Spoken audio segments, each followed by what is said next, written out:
Lo prometido, lo que les habíamos anunciado, la visita de Blanca para el Día del Periodista, un lujete, ¿no? Bueno, no veo por qué el lujo es para mí, muchas gracias. No, un lujete. Hoy te estamos obligando a hacer un doble horario o un triple horario, así que le pedimos a Blanca que viniera, la producción se comunicó con ella y la verdad es que para nosotros es una alegría personal y profesional poder comenzar el mano a mano en el Día del Periodista con Blanca Rodríguez, que ustedes saben que es nuestra comunicadora de mayor prestigio, la mujer que lleva adelante el programa más importante del canal, el buque insignia, que es el subrayado, el espacio de noticias de nuestro canal, pero que además es una gran amiga. Así que esto es un mano a mano con aditamentos, más difícil que otros. Así que gracias. Muchas gracias por tus palabras y además, bueno, ese buque insignia está con un equipo de gente numeroso, trabajador, comprometido, heterogéneo en los intereses y en las formaciones. Así que bueno, yo me siento muy contenta de estar acompañada en ese buque por gente tan comprometida, tan inteligente y además tan interesada por un género del periodismo que es el periodismo informativo, que a veces es el más ingrato porque es el que tiene menos tiempo, es el que da las peores noticias, es el que de alguna manera te abre la puerta, ¿verdad? A esa gama de noticias que después seguramente la gente va a tener que complementar en otros espacios y en otras búsquedas y que por cierto ahora hay cantidad de instancias en donde puede complementar esas búsquedas mucho más cómodamente que en el pasado, de pronto con su celular, con una computadora, con ese celular que ahora es teléfono, computadora y televisión, al mismo tiempo en un aparatito. Pero bueno, yo creo que ese género periodístico, que a veces no es el que nos da más gratificaciones por el impacto que suelen tener las noticias, y a veces el mensajero es quien paga el costo de esa buena noticia. Bueno, para mí es el más apasionante de todos. Sí, es cierto que además a veces el tiempo de la noticia no es el tiempo del desarrollo, no siempre es el tiempo de la profundización y entonces ahí es donde se ve el oficio, la certeza, la idoneidad y también la seriedad para usar ese tiempo en generar todo eso y que la persona que recibe esa información, que vea esa noticia, sienta dos cosas, que está siendo bien informado, que eso es creíble y que después quede como una suerte de fermento que sea profundizar, preguntar, seguir, estar atento, poder hacer un seguimiento de esa información que seguramente no se agota en lo que dice el equipo de Subrayado ese día, ¿no? Claro, porque además, de alguna manera ahora, con todas estas posibilidades tecnológicas a las que les doy la bienvenida, pero que también digo tienen mucho riesgo, ¿verdad? Sí. Porque no nos podemos confundir. Hay mucha gente que cuenta cosas, hay mucha gente que dice cosas.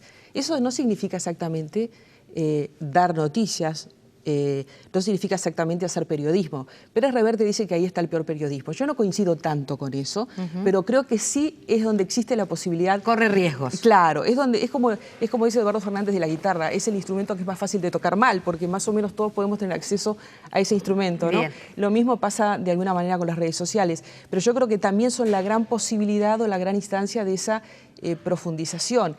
Muchas veces la gente sube cosas o se entera de cosas por las redes sociales. No necesariamente allí la noticia responde a lo que debe responder toda noticia, ¿verdad? Que es el qué, cómo, cuándo, dónde, quién. A veces es simplemente largar un dato y eso a veces genera reacciones, ¿verdad? Por eso creo que cuando algunos anuncian el fin del periodismo, bueno, más que nunca, esta multiplicidad de plataformas y de redes sociales están necesitando del periodismo que contextualice, que ubique, que responda a esas preguntas o por lo menos que busque las respuestas y que investigue, ¿verdad?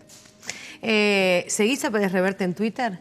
Sí, claro, lo sigo en Twitter porque lo sigo como escritor también, ¿no? Sí. Pero lo sigo en Twitter porque siempre tiene análisis muy fermentales, a veces muy apocalípticos también, es cierto, ¿no? Tiene una cosa nihilista que creo que tiene que ver con su pasado de corresponsal de guerra. Corresponsal de guerra no es gratis en la vida de nadie, ¿no?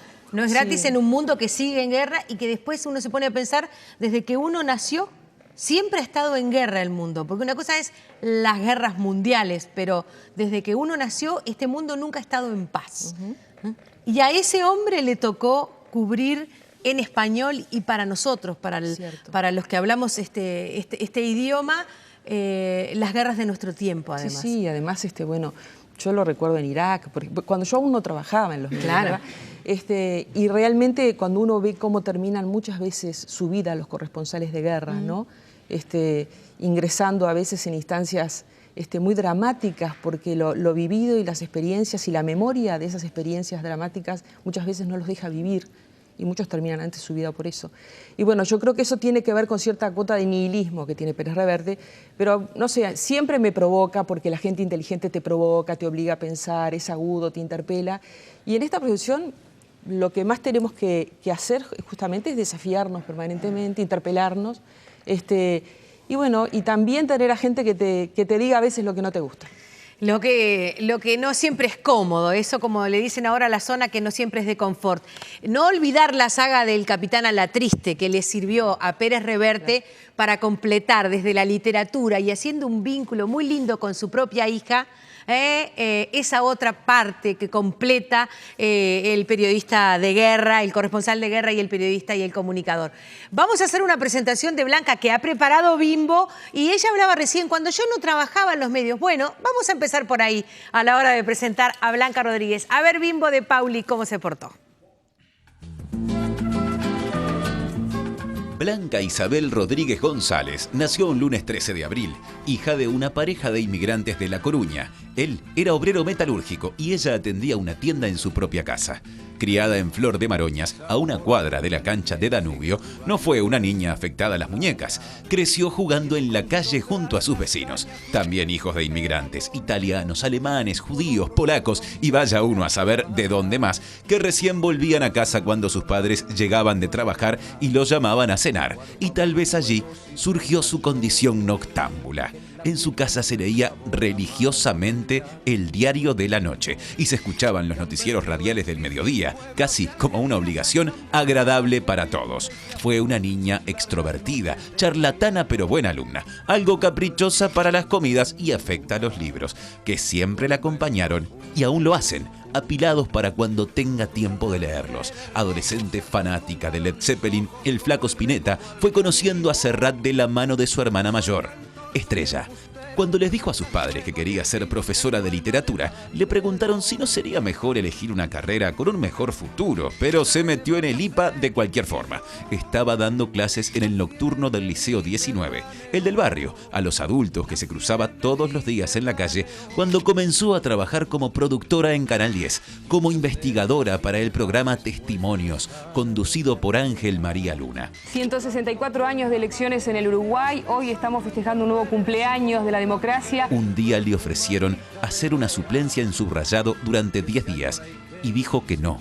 Insistieron tanto que terminó aceptando, y la suplente se convirtió en la persona con más años al frente de un noticiero en la historia de la televisión uruguaya. Tiene 3 hijos, varios libros editados y capaz que hasta plantó un árbol. Blanca Rodríguez es una mujer que ejerce el periodismo con la misma seriedad que la docencia, sabiendo que tiene que dar para poder exigir y que lo más importante es la esencia. Le gusta bailar pero no hablar de sí misma. Piensa que a nadie puede interesarle su vida y remite sus afectos a cosas muy íntimas, como la visita a la casa de sus padres en La Coruña para encontrar sus raíces sentada en la ventana desde la que su mamá veía a ese novio gallego subiendo la colina. En el Mediterráneo, nací en el Mediterráneo. Bajando la montaña era en realidad, ¿no? No. Ella estaba en la altura y él venía del valle. Ah, él venía Había del que valle. subir hasta la Reina. Ah. Muchas gracias Bimbo, muchas gracias a todos. Alguna vez visitamos la aldea de los padres de Blanca, o por lo menos de una parte de en un momento muy importante, ¿no? Sí, La verdad además que- fue muy lindo que lo pudiéramos hacer juntas. Sí, es cierto. Y fue muy lindo, bueno, llevar la llave de la casa de mi abuelo, ir a la aldea, a la montaña y poder, además, visitar esa aldea en donde yo sabía cómo se llamaba cada vecino, porque bueno, esto lo sabe la gente que ha vivido el exilio, cuando la gente se tiene que ir obligadamente de un país, le cuenta a sus hijos, mi hermana también es española, yo soy la única uruguaya, le cuenta a sus hijos mucho más que lo que le cuentan los padres que siguen viviendo hasta hoy con esos hijos en el mismo lugar. Entonces yo creo que yo sabía mucho más de la aldea de mis padres y de la vida de ambos, y de la vida de la familia, que mis primos que vivían allá, a quienes les hice descubrir pasando por los lugares, bueno, pero acá vivía fulano, pero acá ocurrió tal cosa, no lo sabía. Nosotros, en realidad, de alguna manera el Fuego del Hogar se alimentó mucho de las cartas que llegaban desde España trayendo buenas y malas noticias, a veces muchos días después de que estas hubieran ocurrido, los hechos que esas noticias contaban, y alimentando mucho el afecto por esos abuelos que por suerte pudimos conocer y que pudieron venir acá y nosotros ir allá, y que además nos enseñó también a conocer por qué de alguna manera muchas cosas son como son, ¿no? Yo creo que la matriz inmigrante tiene mucho que ver con nuestra profesión, ¿no? Yo creo que el periodismo moderno, tal como hoy lo conocemos, tiene que ver con que surgió un público alfabetizado que tiene que ver con los hijos de esos inmigrantes, para lo que lo más importante era que sus hijos estudiaran, ¿no? Por lo menos en mi caso era la norma y no había alternativa. No había otra, ¿no? No, bueno, lo sabes muy bien, no había otra. Había que volver con el título. Y después de volver con el título, salir a trabajar. Y entonces yo creo que también aprendí a entender muchas de las cosas de cómo somos como sociedad. Tal vez algunas, los descendientes de esas generaciones no hemos sabido transmitirlas bien porque no tienen la vigencia que tenían. Y yo creo que son valores importantes. ¿Alguna vez en alguna de las tantas oportunidades en las que Blanca ha sido distinguida, premiada, reconocida o digamos, en que ha sido valorado públicamente su trabajo, en algunas yo he estado allí acompañando y me acuerdo de un discurso que preparaste cuando recibiste el shofar. Y ahí hablaste del baúl. Sí. Y creo que tiene que ver con eso también, sí. Con ese baúl que acompaña a los inmigrantes, a los hijos de los inmigrantes, y al que de repente los hijos de los criollos, hasta donde podemos, porque si rastreamos sabemos que todos hemos bajado de los barcos, cuando vamos a la casa de los hijos de los inmigrantes y nos hacemos amigos de ellos y empezamos a tener un trato cercano y a compartir el pan y a disfrutar las buenas noticias y a divertirnos, decimos, ¿qué hay allí? ¿Por qué es tan importante para ellos eso, de alguna manera? Y bueno, y eso tiene que ver también con una ética del trabajo, con una cultura de cómo ganarse el pan, que a mí me parece que sí, que quizás no hemos sabido transmitir bien. Entre otras cosas, porque como decíamos hoy más temprano, si bien hemos nacido en un mundo en guerra, para nosotros la guerra estuvo lejos. Sí. Entonces, el hambre no se sentó a la mesa de nosotros. En este país, por lo pronto, si bien ahora tenemos datos que hablan de una realidad pura y dura, tenemos claro que en nuestro país la clase media se hizo fuerte, poderosa y creció en un espacio donde sus hijos encontraron un lugar para formarse y para trabajar.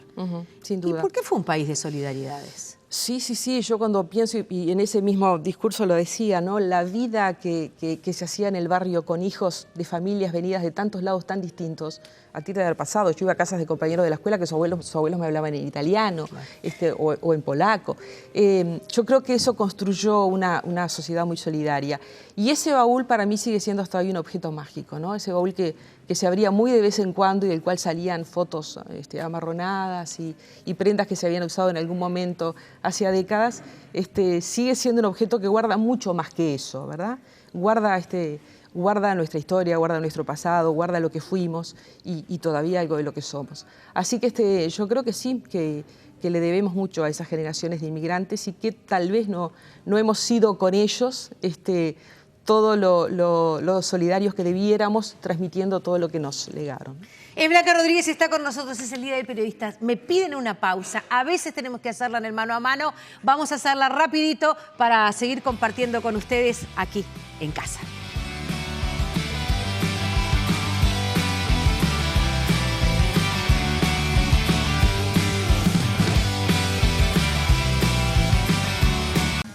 Gracias, Iñaki. Qué linda historia, dice Miriam, de vida grande como ella e intensa. Sos una grande, Blanca, dice Miriam, que se llama Brum de apellido, porque a veces me detengo a leer los apellidos y a veces trato de ir muy rapidito. Bueno, María del Carmen dice, feliz Día del Periodista para todos. Gracias por estar siempre en la pantalla del 10.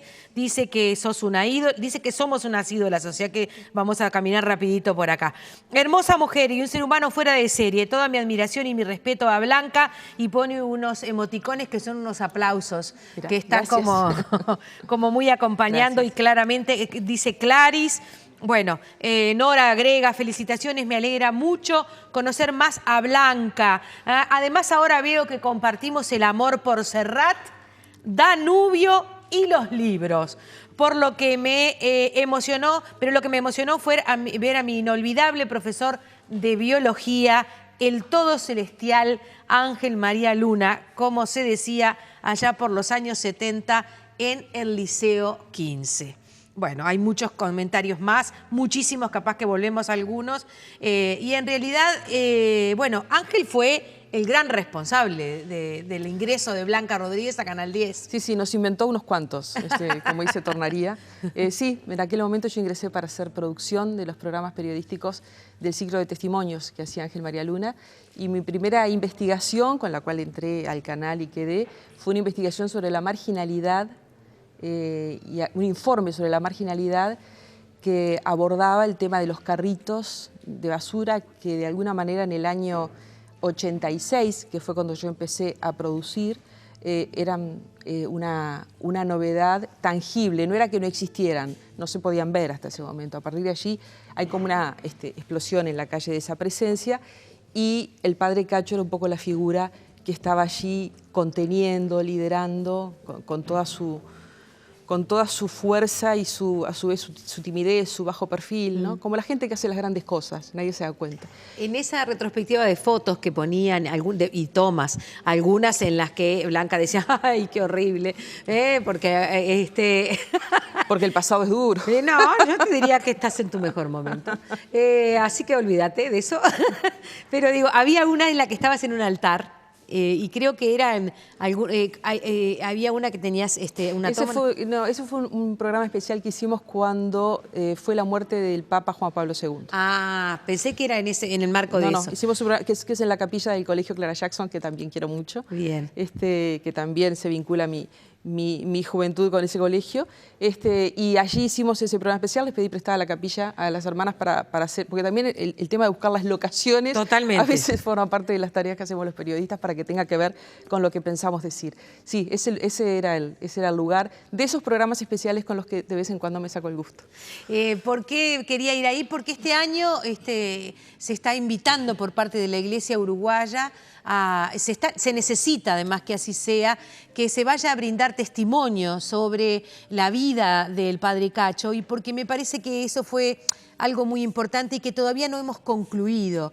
La Iglesia tiene por lo menos 2 o 3, 2 seguras solicitudes y planteos para hablar de Cacho como un santo. La Iglesia tiene sus protocolos, tiene las etapas que cumplir, y en ellas justamente hay instancias en las que hay que presentar algún hecho en el que él haya mediado o intervenido y haya generado allí un cambio, por llamarlo de alguna manera, sobrenatural. Pero al margen de eso, me parece bien importante volver a la figura del padre Cacho. Sí. En este tiempo también de hipercomunicación, volver a esa figura. Claro, porque además su vida fue un testimonio de compromiso desde el momento que él deja la parroquia y se instala a vivir como uno más, o sea, ser uno de ellos. Para él, de esas personas tan pobres y tan carenciadas, era parte de lo que él sentía que tenía que hacer para entenderlos, ¿verdad? Y prácticamente yo le decía a veces que estaba hasta modificando su forma de hablar, ¿no? Porque bueno, después se generó un vínculo que yo continué frecuentando. Y estaba mimetizándose en una cantidad de cosas. Claro. Y eso no era un proceso que yo diría que era inconsciente. Realmente él sentía que solo desde ese lugar, y siendo uno más, es que podía ayudarlos. Y bueno, y llevó adelante una tarea de dignificación a través del trabajo de la gente, que fue muy importante. Para mí fue un descubrimiento, y después al poco tiempo se hizo otro programa especial a ver en qué medida ese programa y esa divulgación había impactado, y realmente la repercusión había sido muy buena, porque bueno, son también esas las cosas buenas que los medios de comunicación podemos hacer, ¿verdad? Cuando tú puedes divulgar ese tipo de situaciones, hacerlas públicas, y también incorporás al resto de la sociedad a esa problemática que sabiéndola también hace cosas, ¿no? Tuviste un ciclo que me parece que tiene una significación especial a la luz de lo que nos ha pasado este año, en el que trabajaste con duetos. Sí. Sí. Y este año se nos han ido de las manos algunos de esos personajes que estuvieron en estos mano a mano con Blanca haciendo esos duetos. Estoy pensando en Dad Faith, en Ducho, estoy pensando en Taco Larreta, por supuesto. Que el dueto fue Taco y China. Se fueron Y en los dos. China, ahí está, el dueto fue Taco y China. También hubo uno con Mario Benedetti y Amanda Berenguer, que también se fueron los dos, ¿no? Exacto. Cuando elegimos, la idea era hacer parejas de personas que pertenecían a la misma generación, hombre y mujer. Entonces hicimos de la generación del 45 a ellos dos, hicimos del mundo del teatro a Taco y China, del mundo de la música Jaime Ross y Diane Denoir. Y Ducho Sfeir hizo dueto con el contador Enrique Iglesias, porque el contador Enrique Iglesias, que tiene esa faceta internacional pública tan vinculada a la economía y al derecho internacional, integró grupos de teatro, fue actor de teatro, de hecho hay programas en los que su nombre figura, y después se transformó en el administrador, como decía él, de las caóticas cuentas de los actores de los grupos de teatro independiente. Sí, la verdad que fue muy satisfactorio y después cerramos ese ciclo con algo que no fue un dueto, pero que aprovechamos la visita de Saramago al Uruguay para cerrar el ciclo con Saramago, que acaba de recibir el premio Nobel. Y ahí lo veíamos. Digo porque este año hemos tenido una sensación, una emoción colectiva de orfandad. De pérdidas. ¿No? Con la pérdida de ellos. Y la sensación de que no hay un renuevo que parezca hacernos sentir como tranquilos, de decir, bueno, sin embargo, estos geniales... A nosotros nos pasa muchísimo en Vivila, por ejemplo, con De Calegrón. Claro. Estamos trabajando con un material para mañana, por ejemplo, de volver al videoclub y ahí lo ves a Almada y lo ves a Espaldé y decís, pero esto es insustituible. Sí. Y los uruguayos no hemos sabido,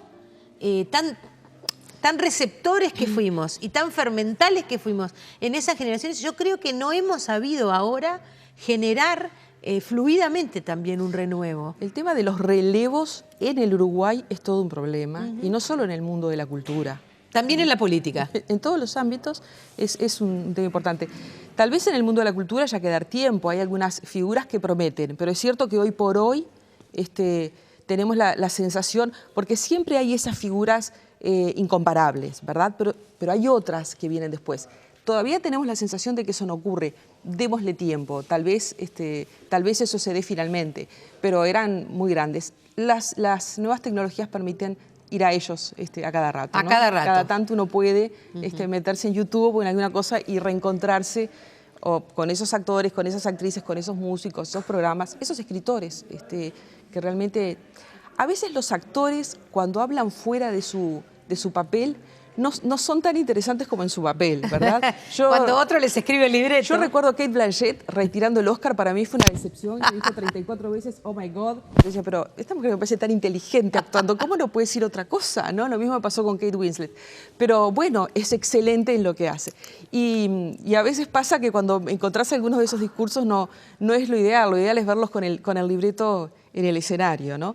Pero las nuevas tecnologías también permiten ir a esos encuentros. A ver, actores que son muy buenos haciendo el libreto y actuando, pero de repente no hablando por sí mismos. ¿Cómo es para una periodista uruguaya ser entrevistada para una de las cadenas de noticias más importantes del mundo? Todos sabemos lo que pesa, más allá de que a veces transmite algunas noticias con las que no estamos totalmente de acuerdo, la CNN. ¿Cómo fue ese mano a mano de gala? Bueno, me sorprendió primero, ¿no? Me sorprendió el llamado y no fue solo a mí, entrevistaron a otros uruguayos. Bueno, pero creo que fuiste la única periodista. Sí, pero entrevistaron a uruguayos mano a mano otras... con Cala. Exacto. Y bueno, fue agradable, fue inteligente, porque fue inteligente preguntando, fueron interesantes las preguntas, hubo muchas preguntas que tienen que ver con la profesión, que realmente es de lo que más me interesa hablar, ¿no? Tenía muchas preguntas que tenían que ver con el ejercicio periodístico, muchas preguntas vinculadas al Uruguay, o sea, ellos están muy acostumbrados a jugar opinión, cosa que los periodistas, sobre todo de informativos, no hacemos. Bien. Entonces, pero yo ahí estaba en una entrevista, lo estaba haciendo un informativo. Entonces, hubo preguntas vinculadas a opiniones personales sobre desempeños políticos de personajes internacionales, también nacionales, sobre situaciones. Y yo creo que la imagen que este hombre se llevó de nuestro país, no por mi entrevista, sino por el mosaico que armó con distintas personas, fue muy buena, ¿no? Después yo miraba los programas y lo decía permanentemente, ¿no? La idea de un país plural, de un país equitativo, con gente que tenía acceso a la educación, les llama mucho la atención a ellos el tema de la educación pública, gratuita, laica y obligatoria. Y además también entrevistó al presidente de la República en aquel momento, que fue además el presidente fue hasta el lugar donde él hacía las entrevistas. Me decía, yo en otros países me tengo que trasladar y el aparato de seguridad es un caos. Y ahí el presidente fue al Teatro Solís y le hizo la entrevista al presidente y a la esposa del presidente. O sea, estaba sorprendida de esa cosa proverbial de los uruguayos que ojalá sigamos manteniendo, que es la sencillez, que es la discreción, la austeridad que nos caracterizó tanto, ¿no? Eso que fue nuestra seña de identidad y ojalá lo siga siendo, sigue sorprendiendo a la gente. Y yo creo que además hablar con periodistas para él debe ser importante, porque de alguna manera yo creo que el nivel de democracia de los países se mide por el nivel de independencia de su periodismo, ¿no?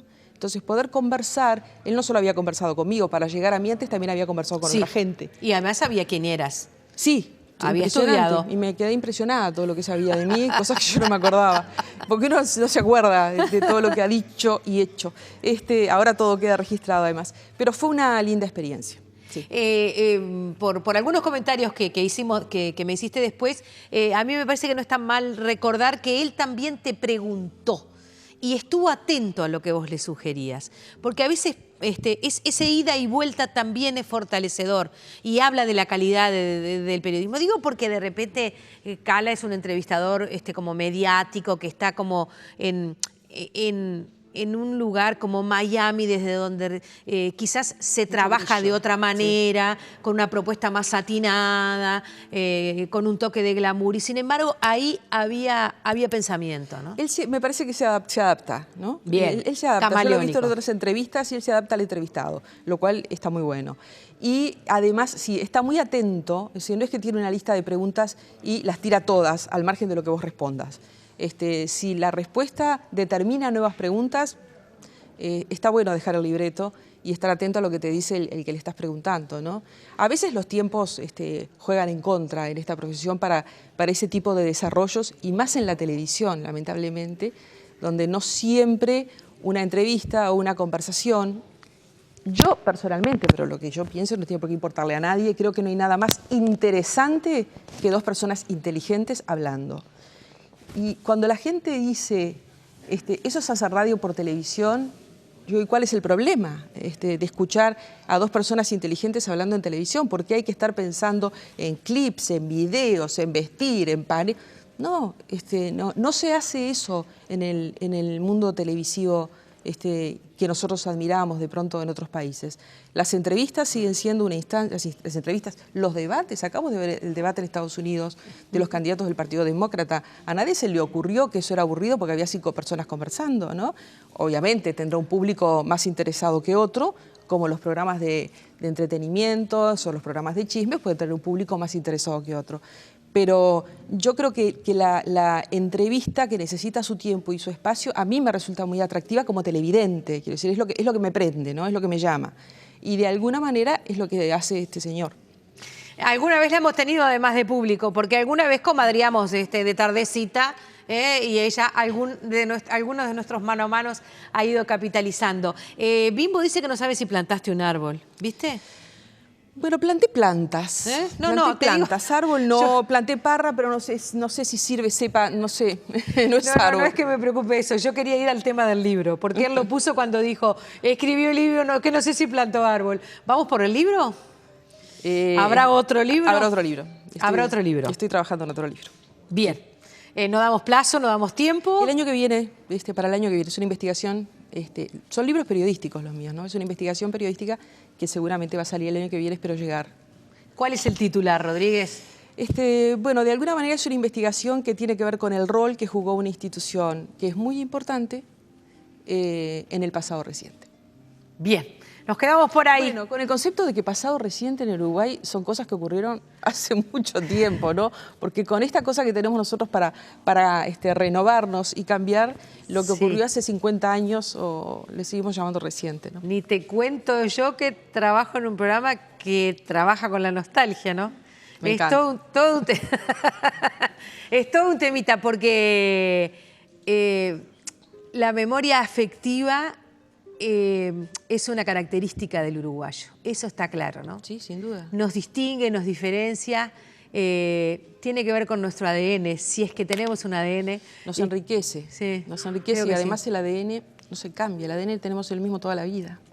Vamos a recordarles a ustedes por qué está Blanca Rodríguez hoy. Primero porque aceptó venir y acompañarnos, pero además porque el 23 de octubre de 1815 José Artigas envió un oficio al Cabildo de Montevideo apoyando la publicación de Mateo Vidal, que se llamaba entonces Prospecto Oriental. Lo calificó como una herramienta fundamental y exhortó a los cabildantes a promover la libertad de prensa en el territorio nacional. Ese acto motivó a los legisladores para el establecimiento del Día del Periodista el 23 de octubre de cada año por la ley 16.154. Bueno, después esta historia continúa, hemos tratado de darle carnadura a la historia y de cumplir con ese mandato y sobre todo con ese exhorto de José Artigas. Y hoy, entre los tantos regalitos y atenciones que hemos recibido, y en esta jornada recibimos uno que venía diciendo: feliz día del periodista, el único modo de hacer un gran trabajo es amar lo que haces. Una frase de Steve Jobs que quizás esté bueno para cerrar este mano a mano con Blanca Rodríguez. Bueno, muchas gracias, María Inés. Al contrario. Seguimos adelante.